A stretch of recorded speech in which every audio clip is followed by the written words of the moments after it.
Okay, so let's go ahead and talk about the profit function since, the goal of this when you go into business, right, is to make profit. So let's write this down. So, well, let's leave it in blue, I guess. So what is the profit function? We've talked about the revenue function and the cost function. So what's the profit function? Well, we're going to denote the profit function, capital P, and our input is going to be X. So in the last example, right, X represents the number of wheelchairs the company produced and sold. So the profit P of X generated after producing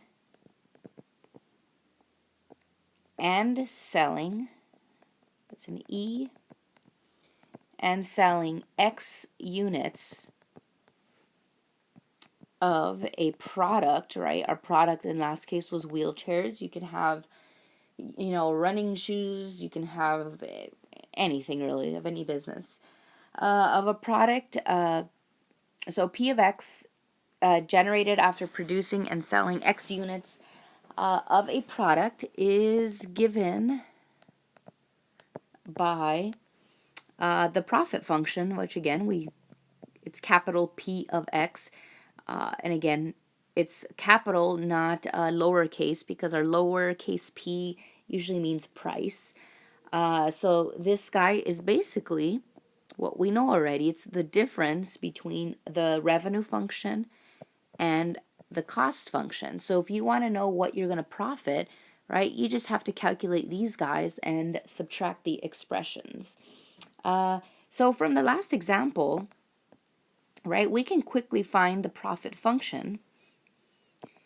So let me keep that in blue. So P of X equals, and again, let me just, let's see, our revenue function was pink, and our cost function, oh, it was blue, which, let's see, let's maybe make it maybe a lighter blue. I don't know if that makes, hopefully it doesn't confuse you, or that kind of looks like white, but okay, so our revenue function was $600, I believe, 600x.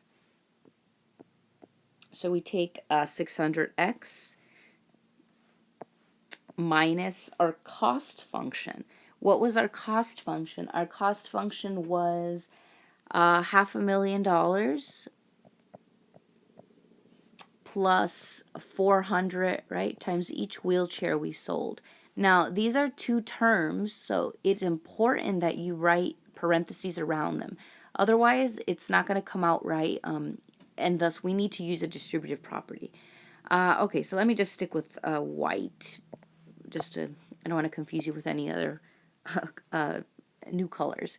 So 600x, and again, we're just distributing, so that's really just changing the sign, right? So that's really positive $500,000. So now it's minus $500,000 minus 400x. Combine like terms, which is usually right after the distributive property. 600x minus 400x is 200x minus $500,000. So this is your profit function. Well, why is this important? Well, this tells you how much money you're going to make or how much money you're going to lose depending on how many units you produce and you sell, right? If you sell too many units, well, if you sell a lot more units than you were maybe planning on, so for example, the 2,500, that's the break-even point. If you sell more than 2,500, let's say 4,000, if you look at your graph on page 443, your revenue, your blue line is higher than your pink line, the cost function, right? And you see a gain shaded in between. And similarly, if you only sell 1,000, wheelchairs, which maybe, well, which is obviously less than 2,500, then you're going to lose money, right? So you want to make sure you're at least at that break even point. Okay, so anything else I want to talk about? And well, I want you to look at page, since you have your book, and they already have a beautiful graph there. On page 443, right, figure 7.33 actually graphs this profit function. And right, the top of the line is black, and I believe the bottom of the line is red. And again, you can just read about it. It describes, again, what this means. So really, I mean, I know you're gonna read through this, but just quickly, I do want to point something out. Okay, so this is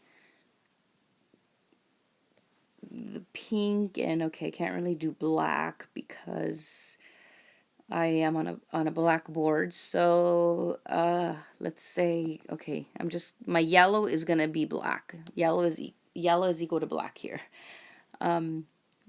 So yellow is equal to black in this problem. And this guy right here, this is 2,500.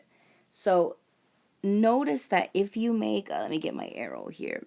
If you sell more than 2,500 wheelchairs, right? And you go up, right? This is an X and a Y, right? It's above the X axis. So you're making money.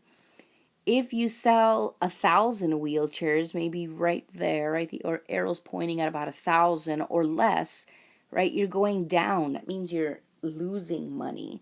So you want to sell more than 2,500 wheelchairs if you want to profit.